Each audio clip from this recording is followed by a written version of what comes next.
আসসালামু আলাইকুম। চলে আসলাম আপনাদের মাঝে একটি ব্লগ করলাম। ব্লগটি আসলে বিষয় হচ্ছে রুটি বানানোর সিস্টেম এবং রুটি কিভাবে বানানো হয় তা আপনাদের মাঝে নিয়ে আসলাম আজকের এই ব্লগটি। আপনারা সবাই আমাদের ব্লগটি সাপোর্ট দিবেন, লাইক শেয়ার করে দিবেন। অবশ্যই আমাদের ভিডিওটি সম্পূর্ণ দেখবেন। ব্লগের মূল কারণ হচ্ছে এরপরে সবাই রুটি খাওয়ার জন্য অনেকটা আগ্রহ প্রকাশ করে, তাই সবাই মিলে খাওয়ার জন্য দোকানে আসলাম। দোকানে এসে দেখলাম যে নতুন করে খামের গুলতে আছে, তখন এই ব্লগটি আপনাদের মাঝে শেয়ার করব বলে ভিডিও করলাম। দেখতে পাচ্ছেন, প্রথম থেকে ভিডিওটি সম্পূর্ণ দেখবেন, তাহলে বুঝতে পারবেন যে কিভাবে রুটি বানানো। প্রথমে ময়দা, তেল এবং পানি দিয়ে গুলাইতে হয়। গুলার পরে আস্তে আস্তে আস্তে আস্তে করার পর সেই খামিরটি অনেকটা অনায়াসে পরিবর্তন দেখা দেয়। তারপরে দেখতে পাচ্ছেন আস্তে আস্তে সে হাতের গুলিয়ে পুরা খামিরটারে জর্জনজার থেকে একেবারে নিস্তবে কাছাকাছি এবং সব একটার পর একটা যে প্রসেস পালন করে সে খামিরটা গুলাইতেছে।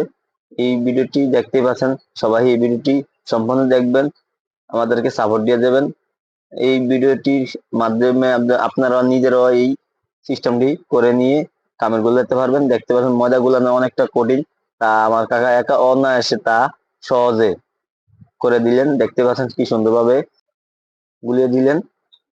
এরপরে আস্তে আস্তে প্রসেসিং করে খামিরটারে একেবারে নিজ দায়িত্বে সম্পূর্ণভাবে ফুটে তুললেন এবং খামিরটি একা অনায়াসে ভাবে সহজ হয়ে গেল।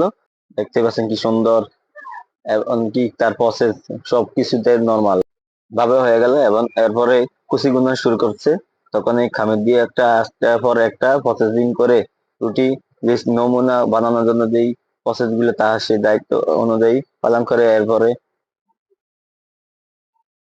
আস্তে আস্তে আস্তে সে রুটিন বানানো শুরু করছে, করার পর তাওয়াতে দেওয়ার জন্য রেডি হচ্ছে। তাওয়া দিল, তারপর আস্তে আস্তে প্রত্যেকটি রুটি এক এক করে দেওয়ার পর তা দেওয়ার পর একসাথে 6টি রুটি দেওয়ার পরেই এই তেল দিয়ে আস্তে আস্তে গুলিয়ে নিয়ে এরপরে সুন্দরভাবে সাজানো হচ্ছে। দেখতে পাচ্ছেন আস্তে আস্তে সম্পূর্ণ রুটিগুলো সুন্দর ডিজাইন ভাবে ফুটে তুলছেন। ভিডিওটি দেখতে পাচ্ছেন, সবাই আমাদের ভিডিওটি লাইক শেয়ার করবেন।